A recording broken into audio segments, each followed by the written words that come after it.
Mesdames, Mademoiselles, Messieurs, bonjour. Je suis aujourd'hui avec le consul général du Sénégal à Bordeaux, Monsieur Abdourahmane Koïta. Monsieur Koïta, bonjour. Bonjour, Monsieur Diop. Merci de nous recevoir au consulat du Sénégal à Bordeaux.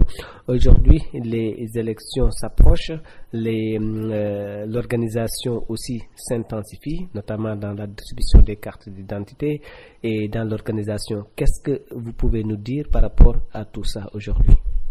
Oui, je vais commencer par saluer d'abord les auditeurs et puis en même temps aussi vous remercier d'avoir fait le déplacement.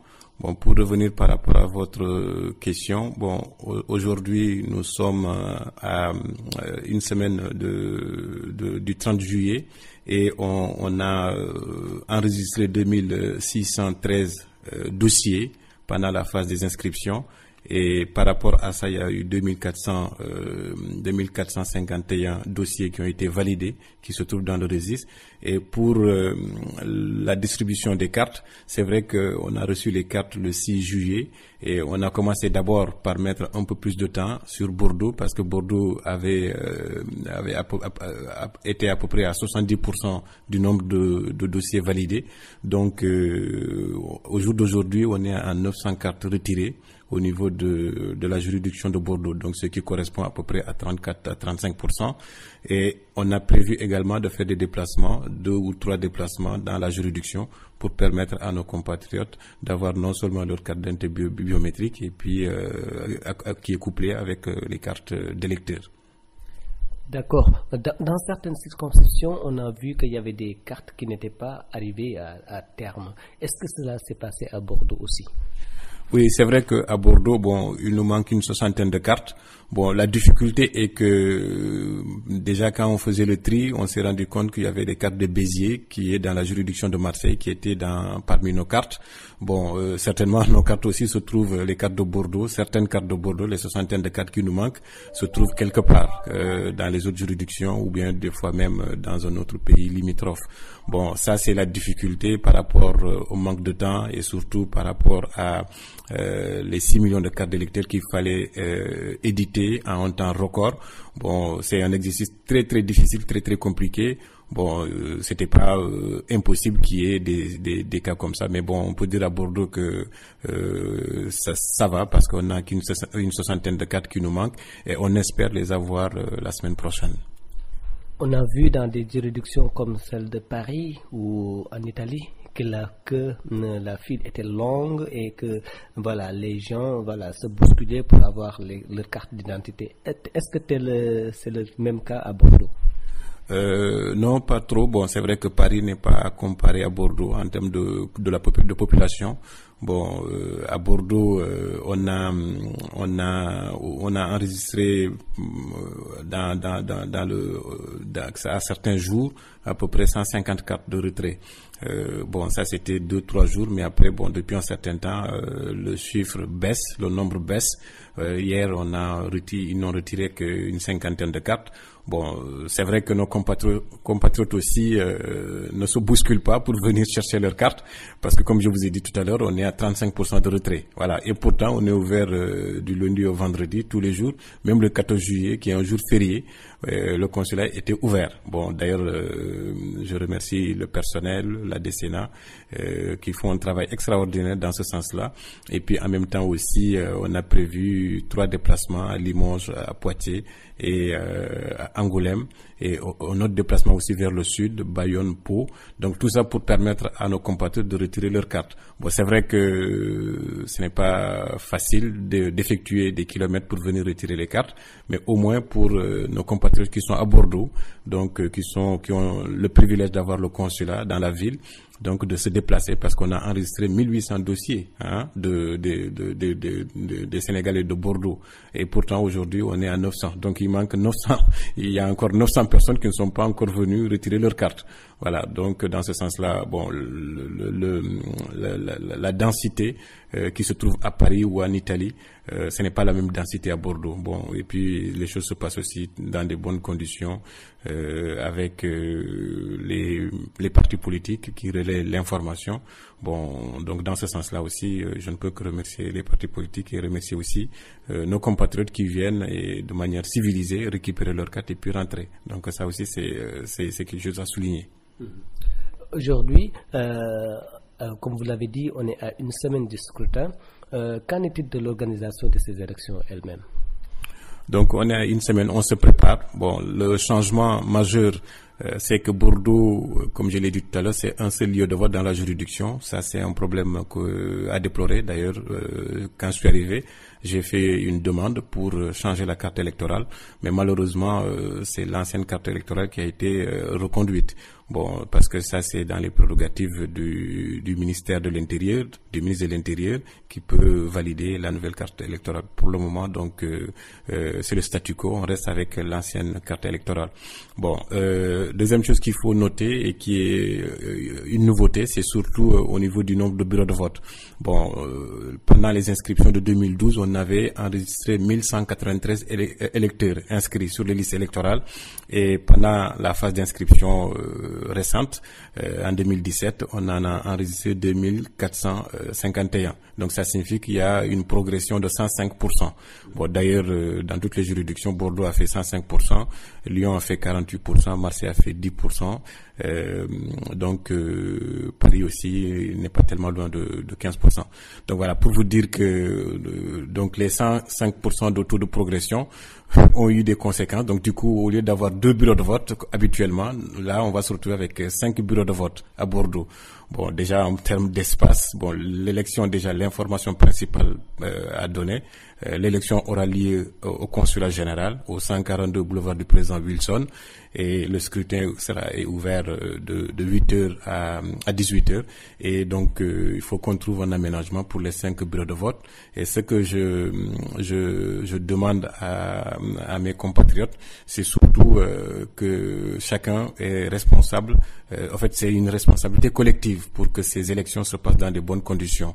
Voilà, bon, parce que le mérite reviendra à chacun, hein, si par exemple ces élections se passeront dans de bonnes conditions, parce que c'est le Sénégal qui gagne. Donc voilà, en termes d'organisation, on se prépare, le matériel est en cours d'acheminement, hein. Bon, donc la deuxième difficulté, en tout cas qui est une nouveauté aussi, c'est le nombre de coalitions. Voilà, donc il y a 47 coalitions qui ont été validées auprès du ministère de l'Intérieur. Et au jour d'aujourd'hui, bon, heureusement, au niveau de la diaspora, ce ne sont pas les 47 coalitions qui sont représentées, parce qu'il y a des listes qui n'ont pas, il y a des coalitions qui n'ont pas de liste à l'étranger. Voilà. Bon, donc, mais on enregistre entre 18 et 20 coalitions qui ont des listes à l'étranger. Donc ça aussi, ça complexifie un peu l'organisation, parce qu'il faut trouver les 20 coalitions. Donc fois 5 bureaux de vote, donc ce qui fait que c'est un peu difficile en termes d'organisation, mais on fera tout pour que l'électeur ne soit pas perdu et que l'électeur vraiment vote dans de bonnes conditions pour que les choses puissent se passer dans de bonnes conditions. D'accord. D'après ce que j'ai compris, il n'y a qu'un seul bureau, il y a qu'un seul lieu de vote, ce sera le consulat général de Bordeaux. Vous aviez dit tout à l'heure que vous aviez voulu qu'il y ait d'autres bureaux de vote autres que le consulat, mais ça n'a pas eu lieu. Qu'est-ce qui s'est réellement passé? Oui, bon, par rapport à ça, comme je l'ai dit tout à l'heure, hein, quand je suis arrivé, j'ai été frappé par rapport à ça. D'abord en 2011, en tant que citoyen, j'avais fait une réflexion dans ce sens-là pour l'équilibre entre les juridictions et l'équilibre au niveau de la carte électorale. Parce que pour moi, la République, c'est l'égalité en chance. C'est-à-dire, il faut pas qu'il y ait d'injustice territoriale. Bon, par exemple, si je fais une petite comparaison entre la juridiction de Marseille, où il y a 7 lieux de vote, même plus que Paris d'ailleurs. Paris, il y a que 5 lieux de vote, et à Marseille, il y a 7 lieux de vote. Bon, Bordeaux est comme Lyon. Lyon, il y a qu'un seul lieu de vote. Bon, mais la particularité de la juridiction de Bordeaux, c'est que on couvre un grand territoire. Rien que la région Nouvelle-Aquitaine, qui fait 84 millions de kilomètres carrés. Donc du coup, c'est très compliqué. Voilà. Bon, donc dans ce sens-là, il faudrait que que par rapport à ça, on essaie de rapprocher en fait l'administration aux administrés. Bon, j'ai fait une demande dans ce sens-là, mais malheureusement, c'est le statu quo. Donc dans ce cas-là, on m'a dit que c'est après les élections qu'on va réfléchir pour mettre en place, avec l'aide du ministère de l'Intérieur, donc avec le déplacement du chargé, le directeur général des élections qui viendra. On va discuter par rapport à ça pour mettre en place. Bon, par rapport à ça, je disais que l'électeur, si on regarde en moyenne dans la juridiction de Marseille, l'électeur qui vient de l'extérieur pour venir voter dans les lieux de vote ne fait que 60 kilomètres aller-retour en moyenne. Alors que si on regarde à Bordeaux, l'électeur en moyenne fait presque 400 kilomètres en aller-retour. Voilà, donc ça signifie que celui qui fait 60 kilomètres et celui qui fait 400 kilomètres, ce n'est pas la même chose. Et pourtant, c'est deux citoyens qui devraient être traités de la même manière. Voilà, donc dans ce sens-là, c'est pour cela que j'ai vraiment souhaité qu'il y ait eu la création de d'autres lieux de vote comme Limoges, comme Poitiers. Bon, mais malheureusement, donc la proposition n'a pas été retenue. Et puis, ça n'a pas été retenu aussi du fait que le code électoral n'a pas, en fait, une des réglementations du code électoral étant 200 électeurs dans une localité peut être l'occasion en fait d'ouvrir un lieu de vote. Mais malheureusement, en fait, à Limoges, on n'a pas eu 200 électeurs. Même si on a enregistré 200 dossiers, vous savez, il y a des déperditions, il y a des dossiers qui n'ont pas été validés, et puis en même temps à Poitiers aussi. Mais dans l'avenir, j'invite nos compatriotes à travailler dans ce sens-là, à surtout que les gens s'inscrivent sur les listes électorales. Par exemple, si on avait dépassé ce taux-là et que le ministère nous avait autorisé à faire changer la carte, donc ça serait une bonne occasion d'ouvrir d'autres lieux de vote. Voilà, pour qu'on puisse permettre aux citoyens. On ne dit pas que, par exemple, de prendre la France comme référence, mais tous les 4 kilomètres carrés, en fait, il y a un bureau de vote. Voilà. Donc, si on regarde le découpage territorial de la France, bon, donc nous aussi, on ne dit pas que tous les 4 kilomètres carrés d'avoir un lieu de vote, mais il faudrait qu'on arrive à ne pas faire 300 kilomètres pour se déplacer pour venir voter. D'accord. Voilà, donc faire 300 km, c'est vrai que c'est énorme pour venir voter. Et